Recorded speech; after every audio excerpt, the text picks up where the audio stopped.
Numbers 30. Moses spoke to the heads of the tribes of the people of Israel, saying, This is what the Lord has commanded. If a man vows a vow to the Lord, or swears an oath to bind himself by a pledge, he shall not break his word. He shall do according to all that proceeds out of his mouth. If a woman vows a vow to the Lord, and binds herself by a pledge while within her father's house in her youth, and her father hears of her vow and of her pledge by which she has bound herself, and says nothing to her, then all her vows shall stand, and every pledge by which she has bound herself shall stand.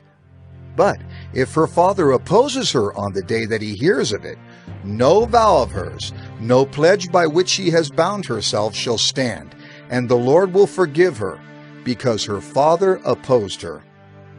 If she marries a husband while under her vows, or any thoughtless utterance of her lips by which she has bound herself, and her husband hears of it and says nothing to her on the day that he hears, then her vows shall stand, and her pledges by which she has bound herself shall stand.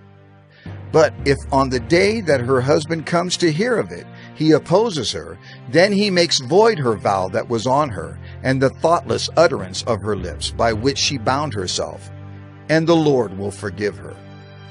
But any vow of a widow or of a divorced woman, anything by which she has bound herself shall stand against her.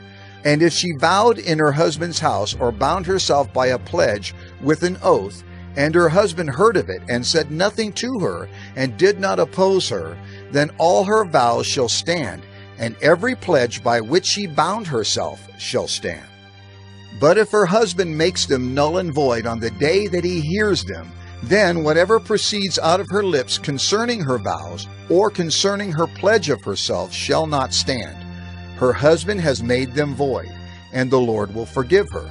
Any vow and any binding oath to afflict herself, her husband may establish, or her husband may make void.